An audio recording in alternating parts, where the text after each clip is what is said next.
തൃശ്ശൂരിൽ നിന്ന് മറ്റൊരു തട്ടിപ്പിന്റെ വാർത്ത കൂടി വരുന്നുണ്ട്. കോടികളുടെ തട്ടിപ്പാണ് ഇറിഡിയം തട്ടിപ്പിലൂടെ നടന്നിട്ടുള്ളത്. തൃശ്ശൂർ, പാലക്കാട് ജില്ലകൾ കേന്ദ്രീകരിച്ച് 500 കോടി രൂപ തട്ടിയെടുത്തുവെന്നാണ് പരാതി. ശരത് ഓങ്ങല്ലൂർ ചേരുന്നുണ്ട് വിശദാംശങ്ങളുമായി. ശരത്ത്, എന്താണ് പുതിയ ഈ തട്ടിപ്പിന്റെ വിശദാംശങ്ങൾ?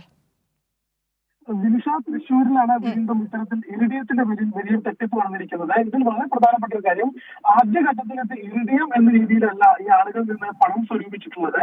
കൊൽക്കത്തയിലുള്ള രാജരാജേശ്വരി ക്ഷേത്രത്തിന്റെ ഒരു മഠാധിപതിയാകാൻ ഹരിദാസ് എന്ന് പറഞ്ഞൊരു വ്യക്തി അടുത്തൊരു മഠാധിപതിയാകുമെന്നും അദ്ദേഹം കഴിഞ്ഞാൽ ഈ ലോകത്തിലെ വിവിധ ബാങ്കുകളിലേക്ക് നടക്കുന്ന ഡെറ്റ് അക്കൗണ്ടുകളിൽ നിന്ന് കൂടുതൽ പണം എടുത്ത് സാധുക്കൾക്ക് നൽകുന്നതിന് വേണ്ടിയിട്ട് വലിയ പണം, അതിന്റെ പേപ്പർ വർക്കുകൾക്ക് വലിയ തുക വേണമെന്ന് പറഞ്ഞുകൊണ്ടാണ് ആദ്യഘട്ടത്തിൽ പണം പിരിവ് നടത്തിയത്. ഏതാണ്ട് 6 കൊല്ലം മുമ്പ് ഇത്തരത്തിൽ പിരിവ് തുടങ്ങിയതാണ്. ഇപ്പോഴാണ് ഇതുമായി ബന്ധപ്പെട്ട പരാതി പുറത്തു വന്നിരിക്കുന്നത്. 5000 രൂപ മുതൽ 50 ലക്ഷം രൂപ വരെ ഇത്തരത്തിൽ നൽകിയ ആളുകളുണ്ട് എന്നാണ് പറയുന്നത്. ഇരിങ്ങാലക്കുടയിൽ നിന്നുള്ള ഒരു മുനിസിപ്പൽ അംഗം ഇതുമായി ബന്ധപ്പെട്ടുകൊണ്ട് ജില്ലാ പോലീസ് മേധാവിക്ക് ഒരു പരാതി നൽകിയിട്ടുണ്ട്.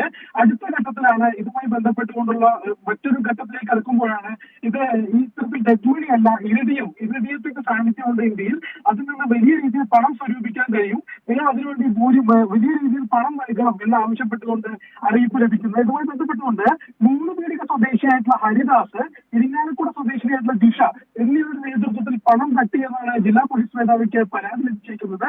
500 കോടി രൂപയാണ് ഇത്തരത്തിൽ തൃശ്ശൂര്, പാലക്കാട് ജില്ലകൾ കേന്ദ്രീകരിച്ച് ഏതാണ്ട് 500 കോടി രൂപ തട്ടിയെന്നാണ് പരാതിയിൽ പറയുന്നത്. ദിനിഷ, ശരി ശരത്ത്, നമുക്ക് ആ പരാതിക്കാരുടെ പരാതി എന്താണ് എന്ന് കൂടെ ഒന്ന് കേട്ടുവരാം.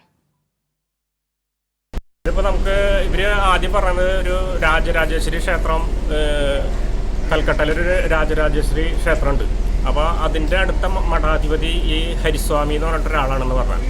അപ്പോൾ ആ ഹരിസ്വാമി മുഖേനയാണ് ഇപ്പോൾ ഈ തട്ടിപ്പുകൾ നടക്കുന്നത്. ഇവർ പറയുന്നത് എന്താ വെച്ച് കഴിഞ്ഞാൽ, ആ മഠാധിപതി ഇങ്ങോരാകുമ്പോൾ അവിടെ ഒരു ട്രസ്റ്റ് രൂപീകരിച്ചിട്ട് ഈ വേൾഡ് ബാങ്കുകളിൽ ഡെത്ത് മണി ആയിട്ട് കിടക്കുന്നു പറഞ്ഞു. അതായത് മരിച്ചുപോയ ആൾക്കാരുകളുടെയും അനാഥമായി കിടക്കുന്ന ഫണ്ടുകളുണ്ടെന്ന് പറഞ്ഞു.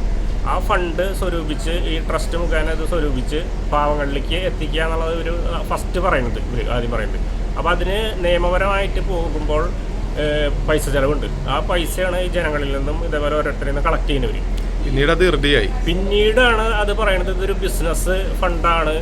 ഇത് അങ്ങനെ പറഞ്ഞ കാരണമാണ് ഒരുവിധ ആൾക്കാരുകൾ പൈസ ഇട്ടത് ഇതിൽ. പിന്നീട് കുറേ കാലം കഴിയുമ്പോഴാണ് ഇത് ഒരു ബിസിനസ്സാണ്, എന്തോ ഒരു ലോഹവസ്തുവാണ്, ഇറിഡിയാണെന്നൊക്കെ പിന്നീട് പുറത്ത് സംസാരങ്ങൾ കേൾക്കുന്നത്. അപ്പോൾ ഇപ്പോൾ മൊത്തത്തിൽ ഇപ്പോൾ ചർച്ച പറയുന്നത് ഇറിഡിയത്തിൻ്റെ വിഷയം പറഞ്ഞിട്ടാണ്, ഇത് ഇറിഡിയ ബിസിനസ്സാണെന്ന് പറഞ്ഞിട്ടാണ് ചർച്ച നടക്കുന്നത്. അപ്പോൾ ഇവർ ഈ ഫണ്ട് മേടിക്കുന്നത് ഇടയ്ക്കിടയ്ക്ക് ഓരോ കാര്യങ്ങൾ പറഞ്ഞിട്ട് ഒരു ഫണ്ടുകൾ മേടിക്കുന്നുണ്ട്. കോടികൾ മേടിച്ചിട്ടുണ്ട് ഓരോരുത്തരെയും. 5000 മുതൽ ലക്ഷങ്ങൾ മുതൽ കോടികൾ വരെ കൊടുത്തിട്ടുള്ള ആൾക്കാരുണ്ട്. ഈ സാധനം പുറത്ത് കൊണ്ടുവരാനായിട്ട്, ഇത് വെളിച്ചത്തേക്ക് കൊണ്ടുവരാനായിട്ട് ഒരു വ്യക്തി ഇറങ്ങി കഴിഞ്ഞാൽ ആ വ്യക്തിനെ ഉന്നത നേതാക്കന്മാരെ കൊണ്ട് ഭീഷണിപ്പെടുത്തുക. അതല്ലാന്നുണ്ടെങ്കിൽ നിയമപരമായിട്ട് എന്തെങ്കിലും കാര്യങ്ങളൊക്കെ ചെയ്തിട്ട് അവരെ ഇതാക്കുക. പിന്നെ വധഭീഷണി, അങ്ങനെയുള്ള കാര്യങ്ങൾ ചെയ്തിട്ട് ആ വ്യക്തികളെ ഒതുക്കാണ് ഇവർ. എത്ര കോടിയുടെ തട്ടിപ്പായിരിക്കും ഇവിടെ നടന്നിട്ട്? ഏകദേശം ഒരു 500 കോടി രൂപയുടെ തട്ടിപ്പ് ഉദ്ദേശിക്കുന്നുണ്ട്. ചിലപ്പോൾ അതിന് മുകളിലേക്ക് പോകാനുള്ള. ശരത് ഓങ്ങല്ലൂർ തുടരുന്നുണ്ട്. ശരത്ത്, നിയമ നടപടികളുമായി മുന്നോട്ട് പോകാൻ തന്നെയാണോ പരാതിക്കാരുടെ ഒരു തീരുമാനം എന്ന് പറയുന്നത്? തീർച്ചയായിട്ടും ഇത്തരത്തില് ഒരു പരാതി നൽകാനുണ്ടായ സാഹചര്യം തന്നെ ഏതാണ്ട് വർഷങ്ങൾ നീണ്ട ഇത്തരത്തിലുള്ള ഇടപാടുകൾ ഇതുവരെ നടന്നിട്ടുണ്ട്. പല ഘട്ടത്തിലും പല പേര് പറഞ്ഞിട്ട് ഇവരിൽ നിന്ന് പണം സ്വരൂപിച്ചിരുന്നു. എന്നിട്ട് ഇതിനൊരു തീരുമാനമാകാത്ത സാഹചര്യത്തിലാണ് ഇപ്പോൾ പരാതിയുമായി മുന്നോട്ട് പോകാൻ തീരുമാനിച്ചിരിക്കുന്നത്. ഇത് വളരെ പ്രധാനപ്പെട്ട ഒരു കാര്യം, ഈ പണം നൽകിയവർക്ക് ഒരു ബ്ലാങ്ക് പേപ്പറിൽ അകത്ത് ഒരു ഒപ്പിട്ട് നൽകുന്നുണ്ടെന്ന്. ഇതിനകത്ത് കൃത്യമായി ഒപ്പിട്ട് നൽകുന്നത് ഇതിന്റെ രീതി വളരെ രസകരമാണ്. 10 രൂപയുടെ ഒരു നോട്ട് പതിച്ച് അതിനടിയിൽ ഒപ്പിട്ട് കൊടുത്തു കഴിഞ്ഞാൽ ലാഭവിഹിതമായിട്ട് 10 കോടി രൂപ നൽകും എന്നാണ് പറഞ്ഞിട്ടുള്ളത്. ഇത്തരത്തിൽ 5000 കോടി രൂപ വരെ നൽകാം എന്ന് പറഞ്ഞിട്ടുള്ള പ്രലോഭനങ്ങൾ അല്ലെങ്കിൽ വാഗ്ദാനങ്ങൾ ഇത്തരത്തിൽ തട്ടിപ്പ് നടത്തിയവരുടെ ഭാഗത്ത് നിന്നുണ്ടായിട്ടുണ്ട്.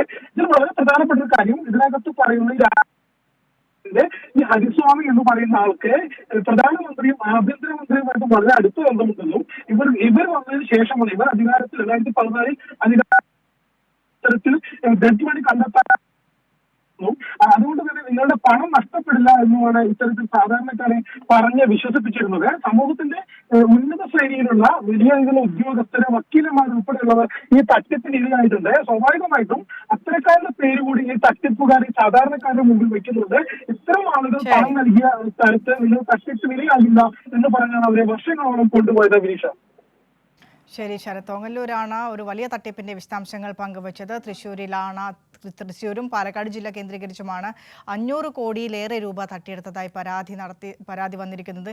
ഇറിഡിയം നിക്ഷേപവുമായി ബന്ധപ്പെട്ടാണ് ഇത്തരത്തിലൊരു പരാതി വന്നിരിക്കുന്നത്. പ്രധാനമന്ത്രിയുടെയും അമിത്ഷായുടെയും പേര് പറഞ്ഞാണ് തട്ടിപ്പ് നടത്തിയത് എന്നാണ് പരാതി.